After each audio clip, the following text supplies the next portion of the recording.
Opportunities vanish, patterns repeat, and somewhere along the way you were told it's a test, that there's some force out there checking to see if you're ready, that you need to prove something, strength, trust, faith, patience, before you can receive the thing you want. But what if that's the wrong question? What if the universe isn't testing you at all? What if it's simply mirroring what you're in relationship with?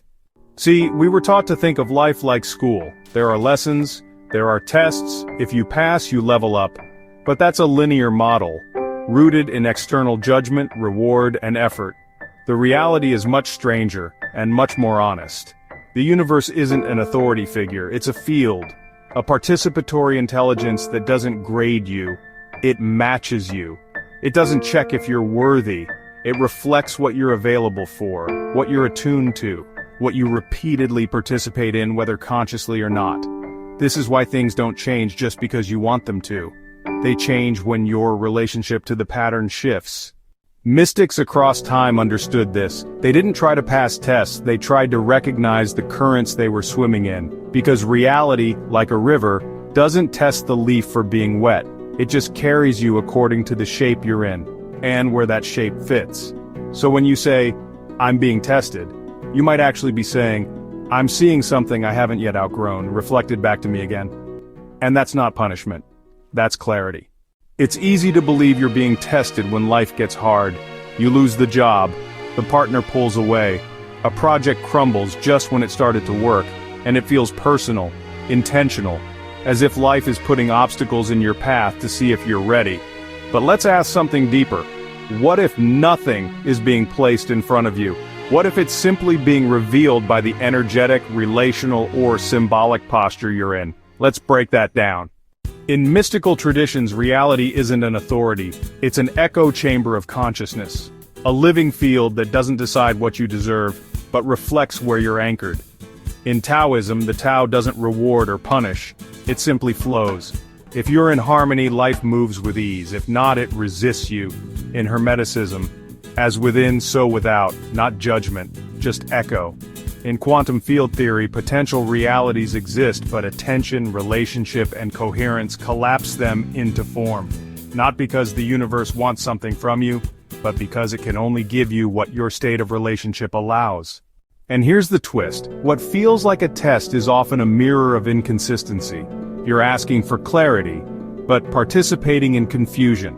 You're praying for trust, but clinging to control. You're calling in love, but only feeling safe in distance. So reality doesn't test your desire, it reflects your availability.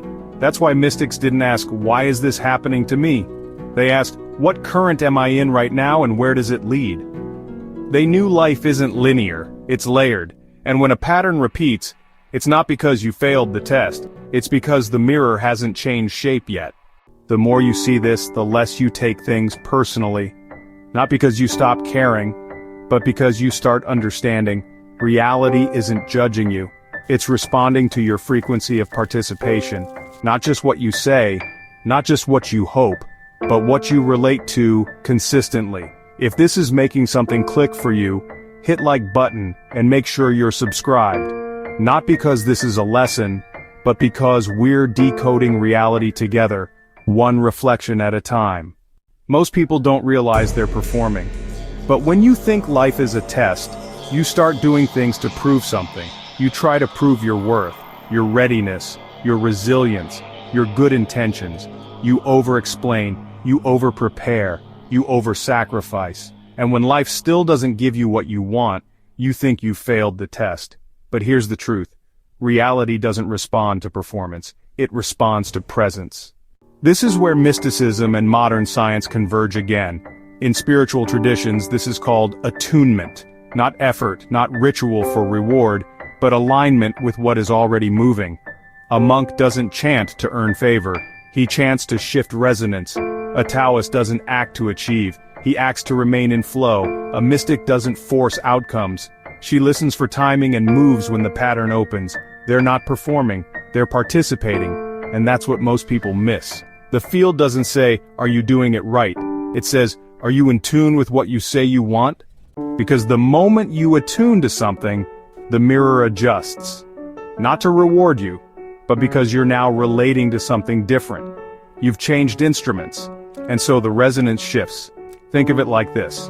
A guitar string doesn't change because you tried harder, it changes because you tuned it. And the universe, as strange as it sounds, listens more like an instrument than a person. It doesn't evaluate, it resonates. So if something keeps coming back, it's not punishment. It's a signal. You're still in resonance with this pattern. And when something new arrives, it's not a gift, it's a match. This is why the great spiritual teachers didn't just tell people to try harder. They told them to see more clearly, to recognize distortion, and to return to harmony with truth, presence, and alignment. At some point, you have to make a choice. Stop asking, why is this happening to me?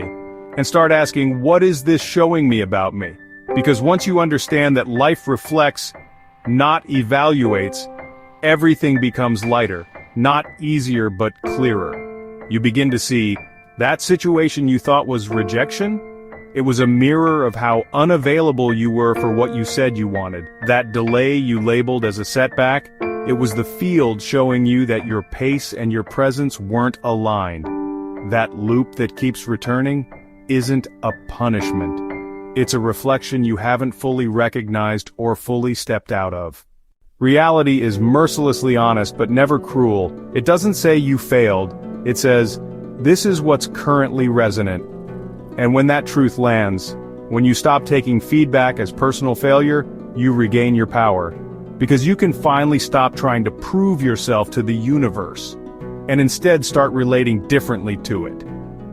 Here's what the mystics knew, and what modern minds are still remembering. The field isn't watching you. It's interacting with you. You don't pass or fail, you tune in or out, and when you shift the instrument, the echo changes. This is why awakening isn't about striving, it's about seeing. Because once you see that the test was never about performance, you stop waiting to be rewarded. You start moving with the reflection. And strangely, that's when the world starts to soften. Not because you pass some invisible exam, but because you're no longer arguing with the pattern. You're walking with it, learning from it, and consciously choosing which mirrors you stand in front of next. Comment below.